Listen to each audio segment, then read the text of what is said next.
तो hello everyone. देखिए thumbnail से आप लोगों को पता चल ही गया होगा कि आज हम किस टॉपिक पे बात करने वाले हैं। तो देखिए टाइम एंड वर्क जो है या आपके जितने भी कॉम्पिटेटिव एग्जाम्स होते हैं उनमें इस टॉपिक से एक दो क्वेश्चंस पूछ लिए जाते हैं। ठीक है, तो अब इस टाइम एंड वर्क को इसमें किस पैटर्न के क्वेश्चन बन सकते हैं, किस टाइप के क्वेश्चंस बन सकते हैं, हम आज उनको डिस्कस करने जा रहे हैं। मैंने कहा इस पूरे टाइम एंड वर्क में इसको हम दो पार्ट्स में कवर करेंगे। ठीक है, तो पार्ट फर्स्ट में हम टाइप वाइज क्वेश्चंस डिस्कस करेंगे। देखिए मैंने कहा यहाँ पे टाइम एंड वर्क से आपके 5 टाइप ऑफ क्वेश्चंस बन सकते हैं, 5 टाइप्स ऑफ क्वेश्चंस। देखिए अब हमें इन क्वेश्चंस को टाइप वाइज डिस्कस करेंगे कि भाई टाइप फर्स्ट किस तरीके से क्वेश्चन पूछ लिया जाएगा, type second, type third, type 4 and type 5। देखिए अब मैक्सिमम बच्चे क्या करते हैं ना कि वो 40-50 क्वेश्चंस प्रैक्टिस करते हैं और लास्ट में ये पता चल जाता है कि भाई ये तो दो ही टाइप के थे क्वेश्चंस। ठीक है ना, मैं आपको यहाँ पे पैटर्न वाइज क्वेश्चंस बता रहा हूँ कि किस तरीके के क्वेश्चन आपके एग्जाम में पूछे जा सकते हैं। ठीक है, तो चलिए बिना टाइम वेस्ट किए स्टार्ट करते हैं। देखिए टाइप फर्स्ट क्या है, टाइप फर्स्ट क्वेश्चन किस तरीके से होंगे। ये सिंपल क्वेश्चंस होंगे, सिंपल क्वेश्चंस होंगे। सर सिंपल नहीं आया समझ में, सिंपल बता दीजिए सिंपल है क्या। देखिए क्वेश्चन क्या होगा कि आपके पास कोई पर्सन सपोज ए होगा, ये किसी काम को करने में 10 दिन लगा रहा है। सपोज के लिए कोई पर्सन बी है जो इसी काम को, देखिए मैंने सेम वर्क की बात करी है, सेम वर्क मैंने कहा। अब ये पर्सन ए जो है जिस काम को 10 दिन में कर रहा है उसी काम को बी 15 दिन में कर रहा है। ठीक है, अब क्वेश्चन होगा कि अगर ये दोनों मिलके इस काम को करेंगे, ठीक है ना, अब क्वेश्चन ये है कि अगर ये दोनों पर्सन्स इस काम को मिलके करेंगे तो ये कितने डेज में इसे कवर करेंगे। ठीक है ना, तो ये टाइप फर्स्ट का क्वेश्चन हो गया।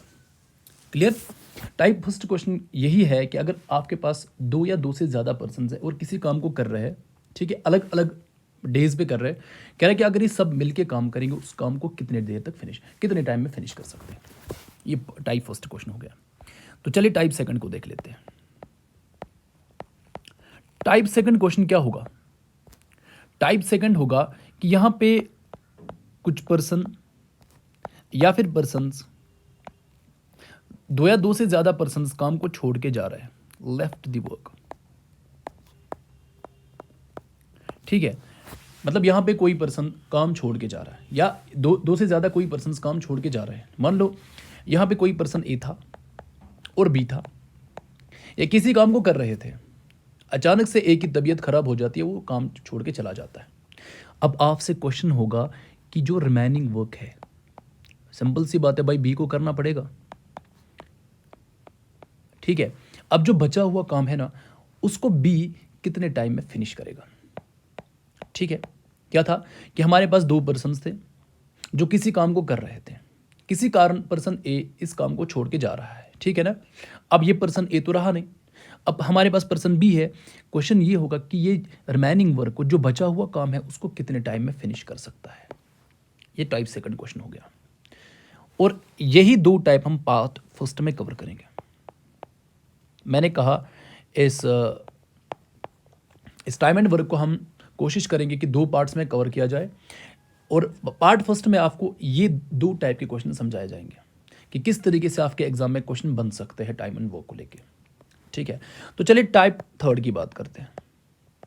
टाइप थर्ड, देखिए ये एफिशिएंसी बेस्ड क्वेश्चंस होंगे। मैं आपको थोड़ा सा इस टाइम एंड वर्क का ओवरव्यू बता रहा हूं कि किस टाइप के क्वेश्चन एग्जाम में पूछे जा सकते हैं, किस टाइप के क्वेश्चन बन सकते हैं। क्योंकि पैटर्न देखिए, अब प्रीवियस ईयर क्वेश्चन जितने भी मैं देख रहा हूँ, अब ये लोग पैटर्न चेंज कर रहे हैं। ठीक है, पहले टाइम पे क्या हुआ करता था कि टाइप फर्स्ट के ही क्वेश्चन आया करते थे एग्जाम में। ठीक है, लेकिन अब ये टाइप थर्ड पे भी थोड़ा सा यहाँ से भी क्वेश्चन बन सकते हैं, बना रहे हैं आजकल। तो देखिए एफिशिएंसी बेस्ड क्वेश्चन क्या होगा। मान लो कोई पर्सन ए है, ठीक है ना, ये एनर्जेटिक है, मतलब इसमें एनर्जी ज़्यादा है काम करने की, इसकी एनर्जी ज़्यादा है। अब आपसे क्वेश्चन ये है कि अगर ये इसकी एनर्जी ज़्यादा है तो इसको किसी काम को करने में टाइम कम लगना है, क्योंकि भाई ये पर्सन क्या है, ये थोड़ा सा एनर्जेटिक है। अब वही कोई पर्सन बी है जिसकी एनर्जी थोड़ी सी कम है, भाई लेस एनर्जेटिक है मेरी तरह ही, ठीक है ना। अब क्या है कि अगर ये लेस एनर्जेटिक है तो क्या इसको ये काम करने में टाइम ज़्यादा लगेगा ना भाई। अगर इसकी एनर्जी कम है तो टाइम इसको ज़्यादा लगना है किसी काम को करने में। तो बात निकल के आ जाती है जो सर एफिशिएंसी है ना, सर जो एफिशिएंसी है ना, एफिशिएंसी और टाइम की जो है, एफिशिएंसी और टाइम की सर इनवर्स रिलेशन होगी फिर भाई। अगर कोई पर्सन ज़्यादा एफिशिएंट है, उसको कोई काम करने में उसको कम टाइम लगना है, और वही अगर कोई पर्सन एफिशिएंट उतना नहीं है तो उसको टाइम ज़्यादा लगना है किसी काम को करने में, ठीक है ना। तो यहाँ से ये निकल के आता है कि एफिशिएंसी और टाइम जो है ना एक दूसरे के इनवर्स है। क्वेश्चन कैसे होंगे, आपसे आपसे क्वेश्चन ये पूछेगा कि भाई पर्सन ए है जो 30% ज़्यादा एफिशिएंट है पर्सन बी से। इस तरीके के क्वेश्चन होंगे एग्जाम में। बताऊंगा जब हम इस टाइप को पार्ट सेकंड में डिस्कस करेंगे, कवर करने की कोशिश करेंगे, उस टाइम पे बिल्कुल आपको क्वेश्चन बता दिया जाएगा कि किस टाइप के क्वेश्चन हो सकते हैं, ठीक है ना। तो चलिए टाइप 4 क्या है। टाइप 4 के क्वेश्चन क्या है, यहां पे ग्रुप ऑफ पर्सन्स होंगे, ग्रुप ऑफ पर्सन्स होंगे जो किसी काम को कर रहे होंगे, ठीक है ना। और आपसे ये बता दिया जाएगा कि कितने टाइम में इस काम को ये फिनिश कर सकते हैं, कितने टाइम में इस काम को खत्म कर सकते हैं। चलिए टाइप 5 क्या है क्वेश्चन, ये इंपॉर्टेंट होगा आपके लिए। देखिए पर्सन्स जो है यहाँ पे, जो पर्सन्स होंगे ना, they are working on alternate days, persons working on alternate days. ये पर्सन्स यहाँ पे अल्टरनेट डेज पे काम करेंगे, ठीक है। क्या मतलब सर, मैंने कहा मान लो ये कोई पर्सन ए है, स्टार्ट तो इसने करा, ठीक है ना। पहले दिन तो ये था सर, पर्सन ए जो है पहले दिन पर्सन ए काम कर रहा था, अब ये दूसरे दिन नहीं आ रहा है, दूसरे दिन पर्सन बी आ रहा है, अब तीसरे दिन क्या आ रहा है, एक बार फिर से पर्सन ए आ रहा है, फिर चौथे दिन फिर से पर्सन बी आ रहा है, मतलब ये लोग अल्टरनेट डेज पे काम करेंगे, ठीक है ना। तो आपसे क्वेश्चन ये पूछा जाएगा कि अब ये इस काम को कितने टाइम में ख़त्म करेंगे। ये बिल्कुल 5 टाइप के क्वेश्चंस होंगे टाइम एंड वर्क को लेके। मैंने कहा ये टाइप 3, टाइप 4 और टाइप 5 हम पार्ट सेकंड में कवर करने की कोशिश करेंगे। अगर नहीं हो सका तो फिर पार्ट 3 भी इसके लिए बन सकता है, ठीक है। तो फिलहाल के लिए मैंने ये रखा कि पार्ट 2 में दोनों, मतलब टाइम एंड वर्क के 2 पार्ट्स में हम इस चीज़ को कवर करेंगे। तो चलिए बिना टाइम वेस्ट किए डायरेक्ट आप क्वेश्चन पे आ जाते हैं। टाइप फर्स्ट का क्वेश्चन किस तरीके से बन सकता है। कोई पर्सन ए है जो किसी काम को 10 दिन में कर रहा है, जो किसी काम को 10 दिन में कर रहा है। वही पर्सन बी है जो इसी काम को, देखिए मैंने सेम वर्क की बात करी है, मैंने कहा इसी काम को 15 दिन में कर रहा है। आपसे क्वेश्चन ये पूछा जा रहा है कि अगर ये दोनों मिलके काम करेंगे और इस काम को कितने टाइम में फिनिश करेंगे, ठीक है ना। तो देखिए ये क्वेश्चन, इनके 2 तरीके हैं, लेकिन मैं जो तरीका अपना रहा हूँ इस क्वेश्चन को सॉल्व करने के लिए, मैं एलसीएम मेथड का यूज़ करूँगा। देखिए एलसीएम ऑफ 10 और 15 कितना होता है। देखिए मैं आपको एक तरीका बता देता हूँ, अगर आपको ये तरीका समझ में आया तो सही है, अगर नहीं तो फिर डायरेक्ट उनके प्राइम फैक्टर्स निकाल के आप कर सकते हैं। मैं एक तरीका बता रहा हूँ। देखिए 10 और 15 का एलसीएम क्या है, आप देखेंगे इसमें से बड़ा कौन है, इसमें से बड़ा कौन है सर, 15 है। मैंने कहा यही एलसीएम है, लेकिन एक कंडीशन ये है कि ये दूसरे नंबर से जो है ये डिवाइड भी होना चाहिए, ठीक है ना। क्या 15 10 से डिवाइड हो रहा है, नहीं सर, 10 के टेबल में तो 15 का नामो निशान तक नहीं है, इसका मतलब ये इससे डिवाइड नहीं होगा। तो चलिए इसके बाद क्या करेंगे सर, मैंने कहा 15 के सेकंड मल्टीपल पे जाएंगे। देखिए 15 1 15, 15 2 30, सर इसका सेकंड मल्टीपल 30 है ना, ये दोनों से डिवाइड हो रहा है, ये 10 से भी और 15 के टेबल में भी आ रहा है, मतलब डिवाइड हो रहा है 10 और 15 से। मैंने कहा 30 ही एलसीएम है। तो ये मतलब ये 2 नंबर्स मेरे पास थे 10 और 15, इनका एलसीएम 30 आया। मैं इस 30 को टोटल यूनिट्स वर्क सपोज करूँगा। देखिए क्या है कि ए किसी काम को 10 दिन में कर रहा है, बी उसी काम को 15 दिन में कर रहा है। मैंने कहा सर टोटल काम कितना है, मैंने कहा इनका एलसीएम लेंगे। जब मैंने एलसीएम देखा भाई 10 और 15 का एलसीएम 30 है, इसका मतलब टोटल काम जो है ना वो 30 यूनिट्स का टोटल वर्क। सर टोटल काम कितना है, 30 यूनिट्स। अब यहां से क्या करेंगे, मैंने कहा ए एक दिन में कितना काम कर रहा है, 1 day work of A. Sir total काम तो 30 है, ए को 10 दिन लग रहे, तो इसका मतलब ए एक दिन में 3 यूनिट्स का काम कर रहा है, ठीक है ना। इसी तरह 1 day work of B, sir total काम 30 है लेकिन बी को 15 दिन लग रहे हैं, इसका मतलब बी एक दिन में 2 यूनिट्स का काम करता होगा। क्लियर। अब इसका मतलब ये है कि ए एक दिन में 3 यूनिट्स का काम कर रहा है और बी एक दिन में 2 यूनिट्स का काम कर रहा है, ठीक है ना। यहां तक टोटल एक दिन में कितना काम करते हैं। 1 day work of A plus B, sir ये 3 यूनिट कर रहा है, ये 2 यूनिट कर रहा है, इसका मतलब टोटल काम 5 यूनिट्स का है, टोटल काम 5 यूनिट्स का। अब देखिए क्या हुआ कि sir 1 day work of A 3 units है, 1 डे वर्क ऑफ बी कितना है, सर 2 यूनिट्स है। मैंने कहा 1 day work of A plus B, sir 3 + 2 कितने होते हैं, 5 यूनिट्स हो गए, ठीक है ना। इसका मतलब ए और बी मिलके दिन में 5 यूनिट का काम करते हैं। देयरफॉर नंबर ऑफ डेज कितना लगेगा ये पूरा काम कंप्लीट करने में। नंबर ऑफ डेज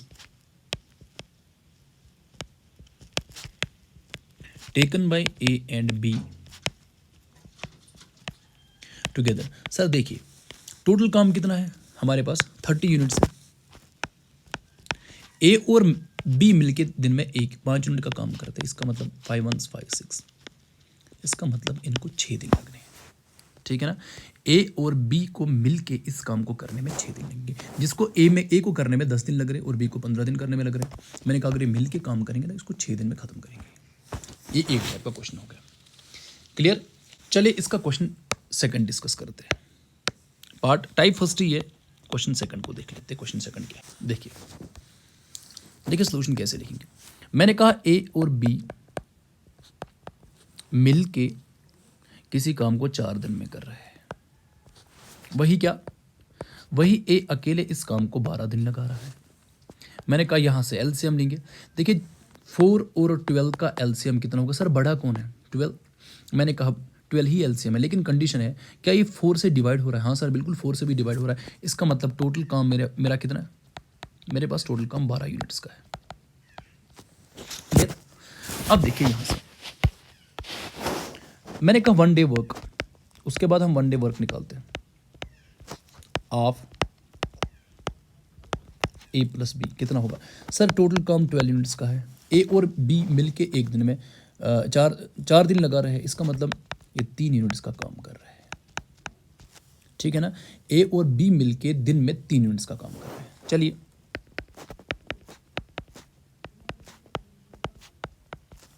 12 यूनिट्स कुल है, ए को 12 दिन लग रहे हैं, इसका मतलब ये है कि ए एक दिन में 1 यूनिट का काम कर रहा है।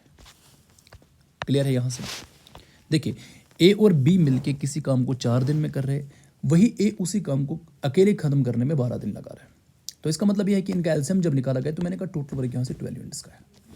अब एक दिन में ए और बी कितने यूनिट्स का काम करेंगे, आपने कहा सर 12/4 मैंने कहा सही है, 3 यूनिट्स का काम कर रहे हैं। ए अकेला इस काम को इस मतलब एक दिन में कितने यूनिट्स का काम करता होगा, सर 12/12 दैट्स 1 यूनिट, मैंने कहा यहाँ से सही। अब ए अगर एक दिन में 1 यूनिट का काम करता है मिलके ये 2, इसका मतलब ए अगर 1 यूनिट का काम कर रहा है दोनों मिलके, क्या बी यहाँ से 2 यूनिट का काम नहीं करता होगा, ठीक है। देयरफॉर मैंने कहा 1 day work of B, sir इसका मतलब बी फिर 2 यूनिट्स का काम करता होगा, क्योंकि अगर ए 1 यूनिट का काम करता है, कुल मिला के दोनों मिलके ये 3 यूनिट्स का काम कर रहे हैं, इसका मतलब ये है कि बी फिर एक दिन में 2 यूनिट्स का काम करता होगा, ठीक है ना। अब देखिए क्वेश्चन क्या कह रहा है कि therefore number of days taken by B alone. देखिए टोटल यूनिट्स कितने हैं, सर 12 यूनिट्स है। बी एक दिन में 2 यूनिट का काम करता है, इसका मतलब इसको 6 दिन लगेंगे ये काम करने में। अगर बी इस काम को अकेला कर रहा है ना, तो इसका मतलब ये है कि फिर बी को इस काम को कंप्लीट करने में 6 दिन लगेंगे, जिस काम को करने में ए और बी को मिल के ख़त्म करने में 4 दिन लग रहे थे, ठीक है ना। ओके तो चलिए इसका और एक क्वेश्चन डिस्कस करते हैं। तो देखिए यहाँ से क्वेश्चन क्या है, मैंने कहा ए बी और सी किसी काम को 2 दिन कर रहे हैं, वही उसी काम को ए 6 दिन में कर रहा है और बी 5 दिन में कर रहा है। ठीक है ना। तो सबसे पहले मुझे ये बताइए 2, 5 और 6 में बड़ा कौन है? सर 6 है। मैंने कहा 6 ही एलसीएम हो सकता है, लेकिन एक कंडीशन है, क्या ये इन दोनों से डिवाइड हो रहा है? नहीं सर, बिल्कुल भी नहीं। 2 से तो हो रहा था लेकिन 5 से नहीं हो रहा। मैंने कहा 6 के सेकंड मल्टीपल पे जाते, 6 का सेकंड मल्टीपल सर 12 है। ठीक है ना। क्या 12 तीनों से डिवाइड हो रहा है? नहीं सर। 6 के तीसरे मल्टीपल पे जाते हैं सर, 6 is 18। मैंने कहा तीनों से डिवाइड हो रहा है? नहीं, बिल्कुल भी नहीं। मैंने कहा 6 के चौथे मल्टीपल पे जाते 24, बिल्कुल भी नहीं। चलिए 6 का जो फिफ्थ मल्टीपल है, मतलब 6 5 30, 30 देखिए 2 के टेबल में भी आता है, 5 के टेबल में भी आता है और 6 के टेबल में भी आता है। इसका मतलब 30 ही क्या होगा? 30 यूनिट्स टोटल काम होगा। ये टोटल वर्क कितना होगा? सर टोटल वर्क 30 यूनिट्स का। ठीक है, आगे चलते। अब देखिए बिल्कुल वही प्रोसीजर लगा लेंगे। देखिए मैंने कहा 1 day work of A B C कितना होगा सर? देखिए टोटल काम मेरा 30 यूनिट्स का है। ए बी और सी मिलके इस काम को 2 दिन में कर रहे हैं। इसका मतलब वो दिन में 15 यूनिट का काम करते हैं। क्लियर? आगे इसी तरह 1 day work of A, sir total काम 30 यूनिट्स का है, 6 दिन लगा रहा है ए अकेले में, तो इसका मतलब वो 5 यूनिट्स का काम करता होगा दिन में। चलिए बी की बात करते हैं। 1 day work of B, total 30 units का है और बी 5 दिन लगा रहा है, इसका मतलब वो 6 यूनिट का काम कर रहा है। अब मुझे ये बताइए ए यहां से 5 यूनिट का काम कर रहा है, बी कितना कर रहा है? सर वो 6 यूनिट्स का काम कर रहा है। आप मुझे बताइए 6 + 5 11 होता है, तो इसका मतलब क्या सी फिर 4 यूनिट का काम नहीं करेगा? क्योंकि टोटल काम कितना है? टोटल काम 15 यूनिट्स है। अगर ए 5 यूनिट्स काम कर रहा है दिन में, बी 6 यूनिट्स का काम दिन में कर रहा है, तो इसका मतलब सी फिर 4 यूनिट्स का काम कर दोगे, क्योंकि टोटल काम जो तीनों मिलके कर रहे हैं वो तो 15 यूनिट्स का है। ठीक है ना। तो देखिए देयरफॉर यहाँ से निकल के आए कि 1 day work of C is equal to 4 units. ठीक है ना। इसका मतलब अगर ये सी दिन में 4 यूनिट का काम करता है, टोटल काम मेरे पास कितना है? 30 यूनिट्स, तो फिर सी को ये अकेले काम करने में कितना टाइम लगेगा? मैंने कहा दिया 4 नंबर ऑफ डेज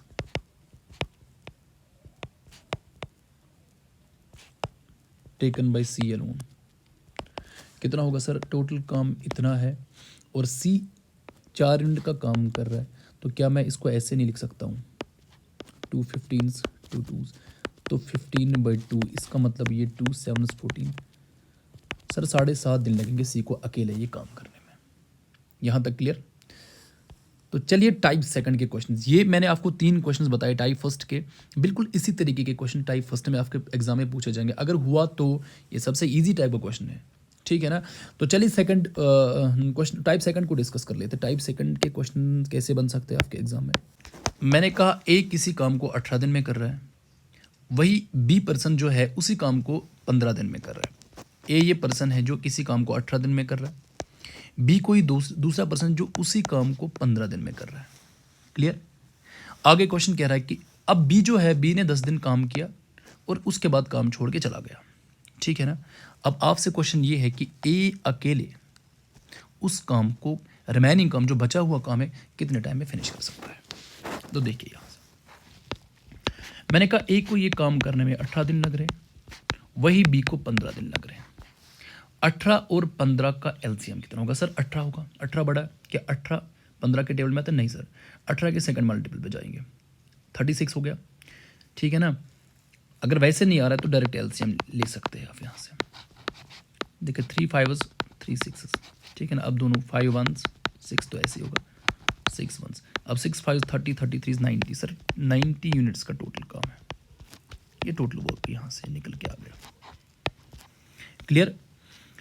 अब देखिए 1 day work of A, 1 day work of A, sir total काम तो 90 यूनिट्स का है। ए एक दिन में, ए को 18 दिन लग रहे हैं, इसका मतलब ए एक दिन में 5 यूनिट्स का काम कर रहा है। चलिए 1 day work of B, sir total काम 90 यूनिट्स का है, बी को करने में 15 दिन लग रहे हैं, तो इसका मतलब 15 6 90। देखिए ठीक है ना।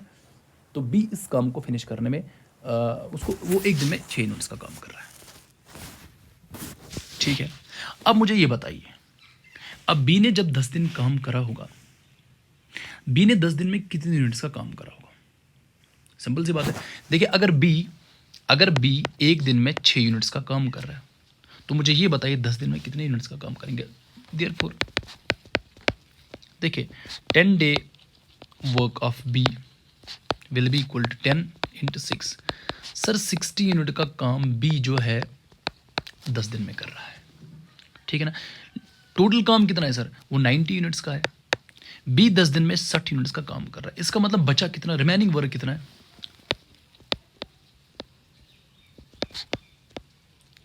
सर रिमेनिंग वर्क है 90 माइनस 60। सर वो 30 यूनिट्स का काम है, और ये 30 यूनिट्स का काम ए को खुद करना है। अब मुझे बताइए, ए एक दिन में कितने यूनिट्स का काम कर रहा है? 5 यूनिट्स का। मैंने कहा अब उस ए को ये 30 यूनिट्स काम अकेले करने हैं, ठीक है ना। अगर ए एक दिन में 5 यूनिट का काम कर रहा है, मुझे ये बताइए कितने डेज लगेंगे?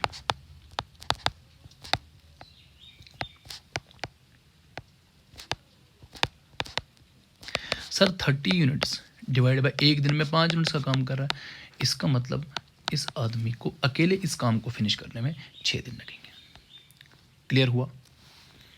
तो चलिए टाइप सेकंड का दूसरा क्वेश्चन डिस्कस करते हैं। टाइप सेकंड का दूसरा क्वेश्चन किस तरीके से बन सकता है? देखिए क्वेश्चन सेकंड,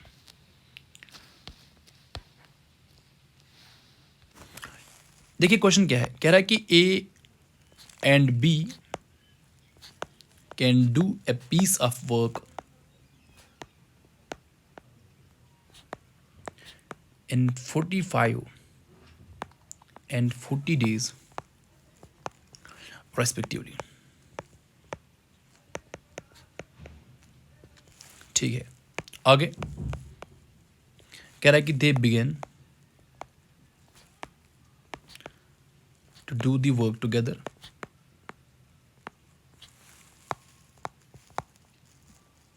ठीक, but A left after some days. एक इस काम को छोड़ के जा रहा है, कुछ काम करने के बाद ए जा रहा है, and then B completed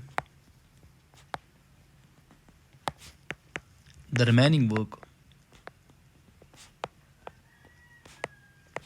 in 20 days.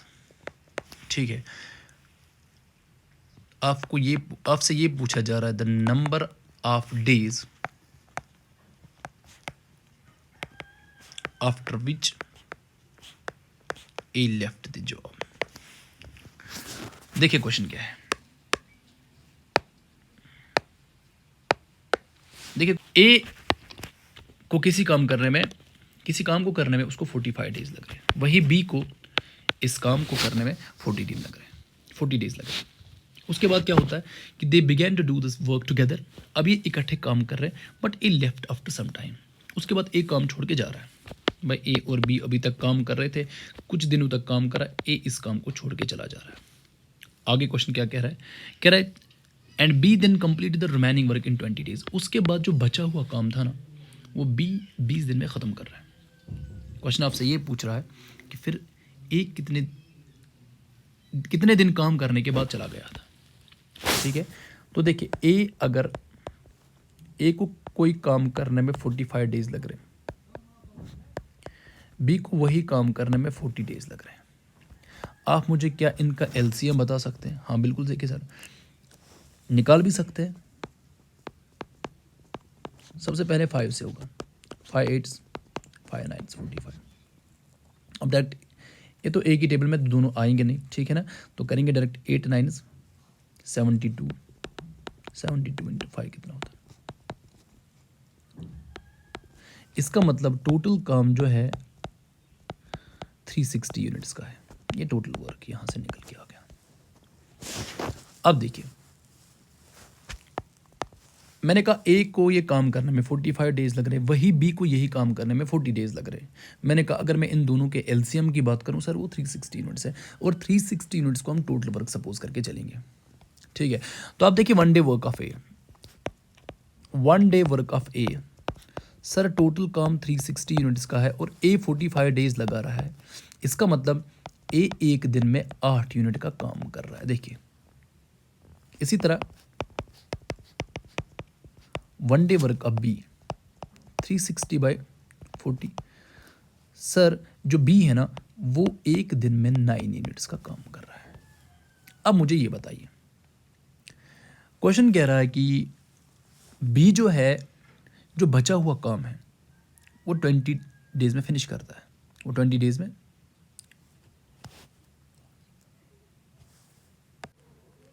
यहाँ पे 23 डेज कर लीजिए, थोड़ा सा एरर है।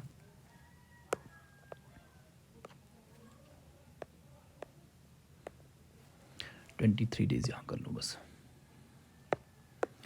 अब देखिए यहाँ क्वेश्चन कह रहा है कि अब जब ए और बी इस काम को 45 और 40 डेज लगा रहे थे अकेले अकेले, ठीक है ना, उसके बाद जब इन्होंने काम स्टार्ट करा था इकट्ठे करने का, उसके बाद ए काम छोड़ के जा रहा है।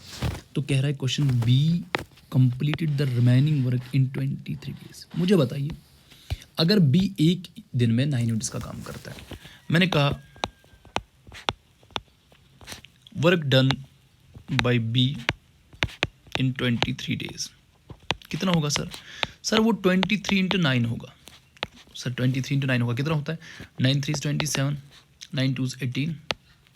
सर 207 यूनिट का काम बी ने जो है अकेले करा था।